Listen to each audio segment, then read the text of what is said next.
कौन कहता है कि रुद्राक्ष के साथ तुलसी मत पहनो, तुलसी के साथ रुद्राक्ष मत पहनो? कौन सी पुराण में लिखा, कौन से शास्त्र में लिखा, कौन से वेद में लिखा, किस जगह पर लिखा? शिव महापुराण के कौन से अध्याय में लिखा? कौन से स्कंद पुराण में, लिंग पुराण में, नर्मदा पुराण में, कुर्म पुराण में, ब्रह्म विवर्त पुराण में, नरसिंह पुराण में, नारद पुराण में, कौन से पुराण में लिखा कि तुलसी की माला के साथ रुद्राक्ष नहीं होना चाहिए, रुद्राक्ष के साथ तुलसी नहीं होना चाहिए? कहां लिखा है? ये दुनिया के लोगों ने भ्रम पैदा कर दिया, दुनिया के लोगों ने भ्रम पैदा कर दिया। तुलसी के साथ रुद्राक्ष मत पहनना, रुद्राक्ष के साथ तुलसी मत पहनना।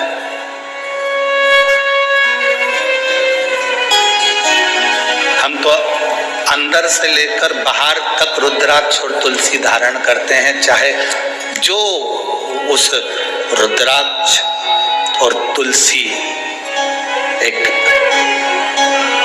वो कहते हैं ना कि भगवान को भोग लगाओ ना तो उसमें तुलसी का दल डालना जरूरी है। बिना तुलसी के भगवान भोग स्वीकार करते हैं क्या? जम के बोलो जरा।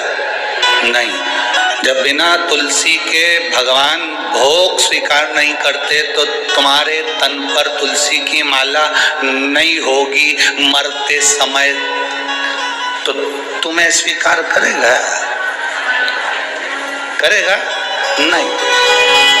और जब तुम्हारे गले में एक रुद्राक्ष पड़ा होगा, जब तुम्हारे गले में एक रुद्राक्ष की माला होगी या रुद्राक्ष पड़ा होगा, तो वैकुंठ तुम जाओगे तो तुम्हें महादेव अपने नंदी पर बिठाकर अपने साथ लेकर वैकुंठ तक जाते हैं। केवल ऐसे ही पैदल चलकर वैकुंठ नहीं चले जाओगे, तुम्हें महादेव नंदी पर बिठाकर, नरसिंह भगत की कथा आती है, लेकर गए।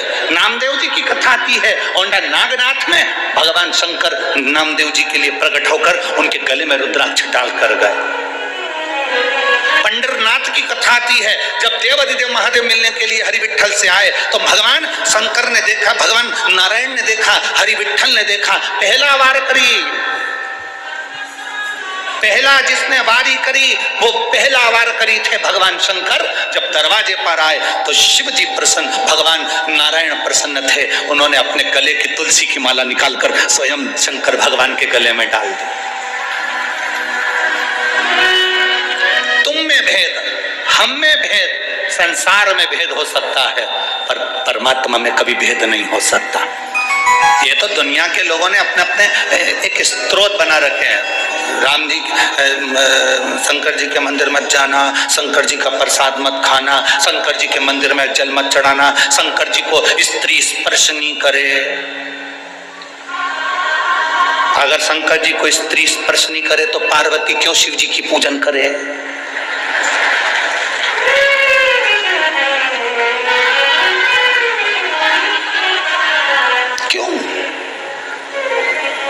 अगर स्त्री स्पर्श नहीं करे तो बाबा कृष्णेश्वर की कथा कथी है, 12 ज्योतिर्लिंग में से एक ज्योतिर्लिंग कृष्णेश्वर ज्योतिर्लिंग। सुधर्म नाम के ब्राह्मण की 2 धर्म पत्नियां थी, सुदेहा और घूष्मा। घूष्मा के गर्भ से बच्चा हुआ, उसने सुदेहा को दे दी अपने पति के कहने पर। सुदेहा ने उस बच्चे को बड़ा करा, पाल पोस के बड़ा कर उसकी शादी कर दी। उसकी बहू आ गई, बहू को मालूम पड़ा कि मेरी असली सास तो घूष्मा है। सुदेहा को पूछना बंद कर दिया। सुदेहा को क्रोध आ गया, उसने अपने बेटे के टुकड़े टुकड़े कर दिए, ले जाकर तालाब में पटक दिए।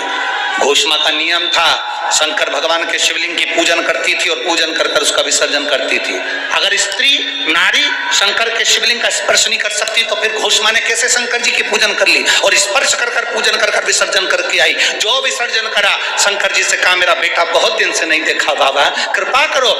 15 दिन 8 दिन 20 दिन पहले मरा हुआ बेटा तैरता हुआ बाहर निकल कर आ गया। वो कृष्णेश्वर महादेव हो गए,